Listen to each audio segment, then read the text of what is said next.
you were talking about the intelligence reports and how you got to be able to write them down and stuff. Yeah. What goes into a great intelligence report? Like what makes something that's like, ooh, they're going to use this and they're going to love it? It's just clarity. It's just simple. It's just being simple and clear.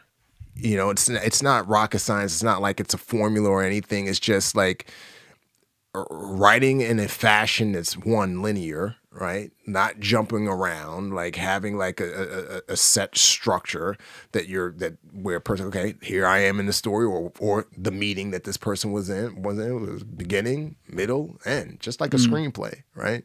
But then, and it's in a similar fashion as a screenplay. And I think that this is what helped me as a screenwriter is clarity, simplistic. Like in a book, you have unlimited pages almost in comparison to a screenplay. You could write long monologues. You could write long descriptions. And there she was in the beautiful forest, and the trees were glistening, and all of this other stuff. And people get that because you're painting that picture, but you don't have that in a script. In a script, you have to be able to paint that picture, but with less words and in a simplistic way. And I think that that's what makes the best intel reports, are the structured. And when I say structured, I don't mean like going into crazy writing structure. I'm just talking about simple beginning.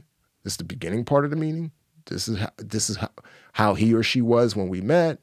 This was what I recognized. This is what, and then just going and then all the way through, and then this is the end. And obviously in that is the information that they provide and all that other stuff. And then this is the end. You know, linear fashion, simple and clear. You know what I mean? Yeah.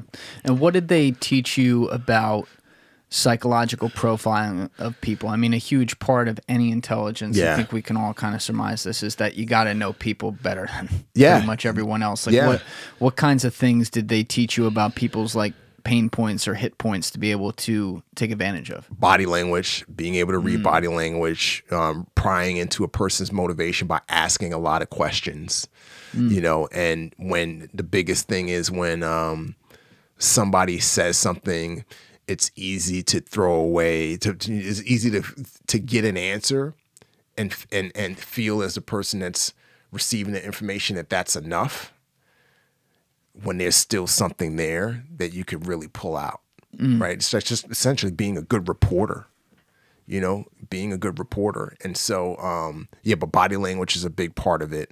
And then, like I said, being able to recognize.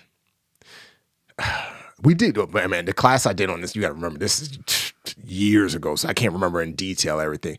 The biggest thing that I remember is when I was in those classes on how to read people and how to figure out whether somebody was telling the truth or not, and all of these different things that relates to making sure that we're getting the proper intel, I already felt like I knew it all. And I don't mean that in a prideful way. No, I understand what you mean. Yeah. I felt like all I was now getting was the terms that go along with what I was doing, because I had been doing it for years. Yes. In New York City. Yes. 100%. I had been doing it. I've been reading about, I've been able to tell, okay, this guy that's doing this car boxing, just walk past him. Don't even pay him any mind, because as soon as you give him a second of your time, that's the bait. He's going to reel you in. You're going to get hustled. That's when the hustle's going to start. Somebody's going to be his back. You know, or when you're on a train and you don't just sit and focus on what's in front of you. You need to be always kind of scanning around, looking around, reading the room, reading who's on the train, looking through the window to see who's down, another car down, a homeless person, a crazy person is about to come down, come through your train, whatever. I forgot the train door or whatever, and come into your train section. And then, do you make eye contact? Do you not make eye contact? You're going to have to figure that out as soon as you look at that person.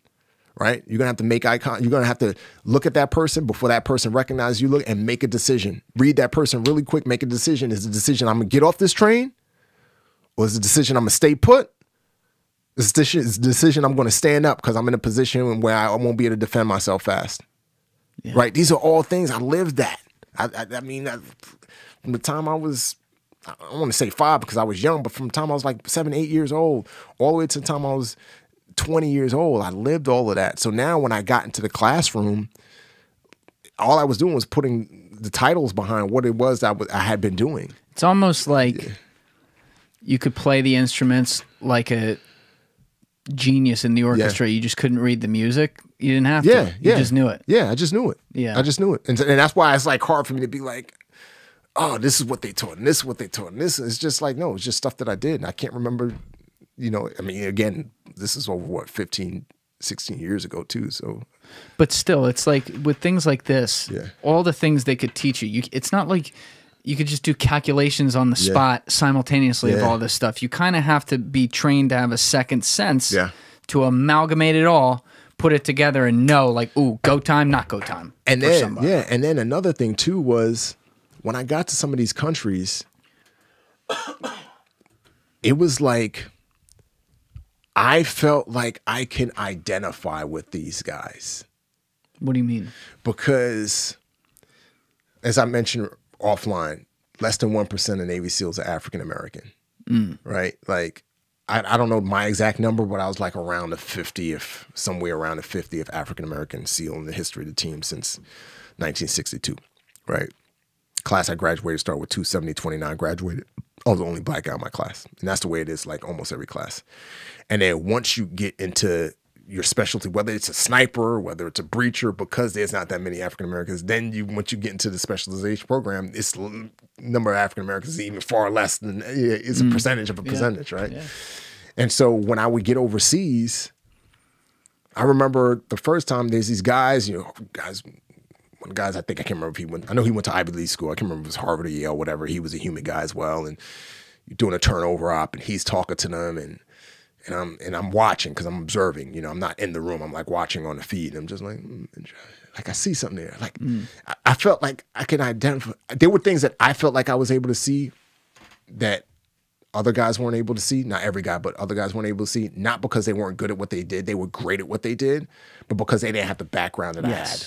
Yes. Right? Environment. So they would ask a question in a way that was like the way we were taught to ask a question. Right? And they were good at what they did. And they, more chances than none, got the information that was required to be gotten.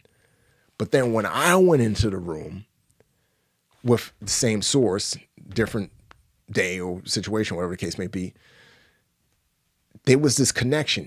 I grew up in a volatile environment. This dude is in a volatile environment. I grew up poor, not rich, poor. This dude grew up poor. He ain't rich, right? You know, I grew up in tribalism in Nigeria. There's a lot of tribalism. There's a lot of tribalism here in America, but there's a lot in Nigeria. There's a lot of tribalism in the countries that I went to. So to them, this is different hood, but still the hood. You know what I'm saying? So when I would go into the room, it was just, and interestingly, they were surprised when they would see me.